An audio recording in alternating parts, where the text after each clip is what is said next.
We just want to save and preserve this park and these trees. At the beginning of the year, residents in a Green Valley neighborhood came together to voice their concerns and fight against the removal of grass in their park. The removal just one of many happening across the valley as part of Assembly Bill 356. Passed by the Nevada legislature in 2021, the bill gave the Southern Nevada Water Authority the responsibility to develop a plan to remove non-functional turf throughout the valley. But what is non-functional turf? According to the SNWA's Non-Functional Turf Removal Advisory Committee, it's an irrigated lawn grass area that does not provide any recreational benefit. For example, grass located along streets and sidewalks or on medians and roundabouts, grass in front of parks and business areas, and the grass scheduled to be removed in the Green Valley neighborhood, located less than 10 feet from the road. The definition of non-functional turf is not accurate. Local horticulturist Norm Schilling is just one of many people who are fighting against the removal of non-functional turf. He is listed in a lawsuit against SNWA, where he says the organization is responsible for killing around 100,000 trees across the valley as a result of these grass conversions. That grass is essential for their continued life. And these are heritage trees. They provide a lot of shade and a lot of cooling and a lot of value in different ways to our communities. Experts say there are ways to save trees during conversions, but they aren't always going to survive when grass is removed, which has raised concerns about how this will affect temperature levels. With regards to the heat island, our program requires that when the grass is removed, that it is replaced with at least 50% tree and plant coverage. Bronson Mack with SNWA says thousands of acres of non-functional grass has now been reduced to the hundreds as we near toward the deadline of January 1st, 2027, when according to Assembly Bill 356, the Colorado River will no longer be permitted to water these non-functional turf areas. Getting that replaced by the end of 2026 will save another 1.5 billion gallons of water annually.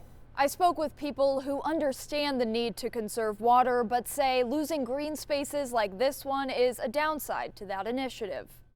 You know, I always say that they're taking Green Valley and making it a brown valley. Pat has lived in this neighborhood since 1997. She says the grass and trees have been here even longer than she has.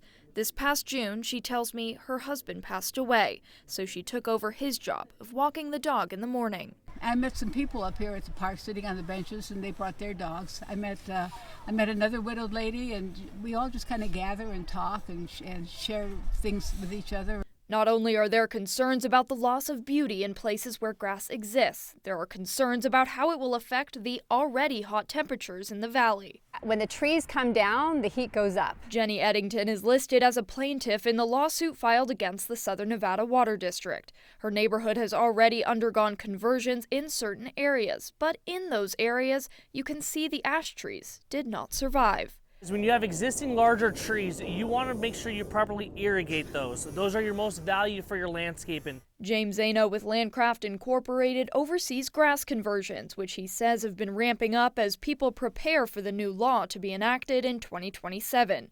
One thing he has noticed, the lack of requirements for tree irrigation systems. I'm working with SNWA on that. I am trying to push to get basically a sizing per tree per X amount of meters when you're doing a turf conversion project. He emphasizes the importance of proper irrigation for trees after grass is removed, but notes that not everyone is properly installing enough water emitters, which can cause the demise of these trees. But he also notes the importance of turf conversions when done right.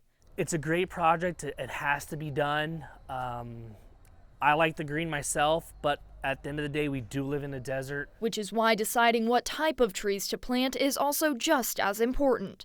Recently, SNWA granted $500,000 to local nonprofit Nevada Plants to continue efforts to expand the valley's canopy by planting more trees. Through these efforts, we're ultimately going to be expanding our tree canopy by about 3.5 million square feet. While new trees are being planted, others are mourning those that have died and are fighting for the ones who still stand tall above the grass. I absolutely support water conservation, but in my opinion, these trees should be grandfathered in. Certain areas should be grandfathered in, and we should allow to properly irrigate them so that they can live. They provide a lot of shade.